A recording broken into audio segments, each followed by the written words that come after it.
And finally, we ended up in California. And in California, I was able to go to school again because um, there was everywhere you lived in California, there was a school you could go to. I went back to school with three children. Uh, I was in my 30s. And it was very interesting because I was a little older than the other students. I learned some wonderful things.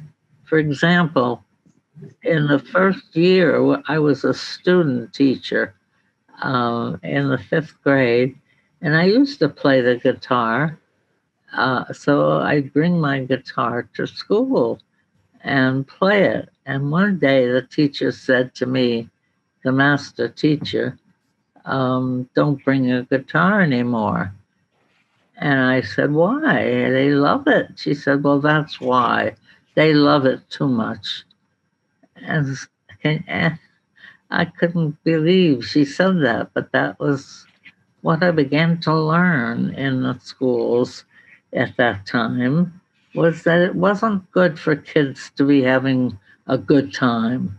They're supposed to be serious and study and learn.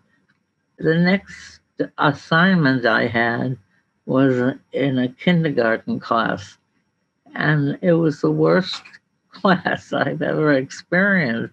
The teacher would, the children would be painting on the easel, and the teacher would tear their papers off the easel and say, do your arms come out of your neck? You know, all 5-year olds draw people's arms coming out of their neck. It's what they do. And she would scream at them. I mean, really scream at them. And it just broke my heart. What I learned was what not to do. It's important to, if you're teaching, to understand the level of, let's say, art that children go through, which this teacher did not know at all, and made the kids feel really bad. Before I taught emotionally disturbed children, I taught 3 years in a regular classrooms.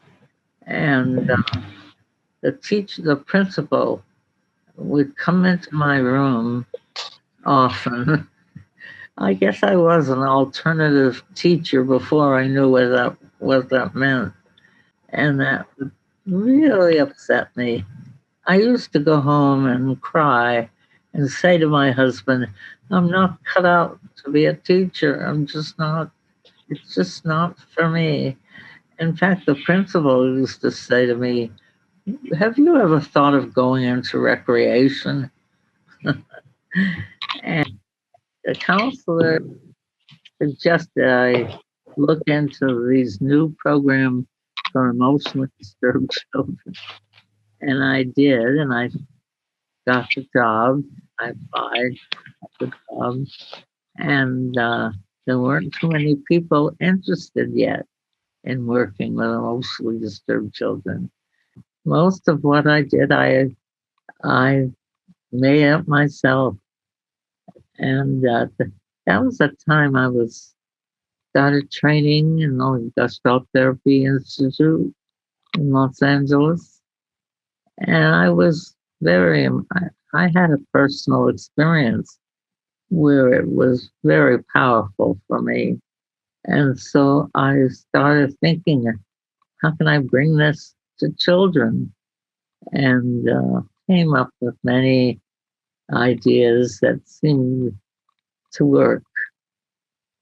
And in fact, it makes up what you are now calling the Oaklander Method. Um, it's the philosophy and theory of Gestalt therapy combined with all kinds of things that children love to do, working with clay, working with puppets, working with sand tray. So I guess that's enough for today.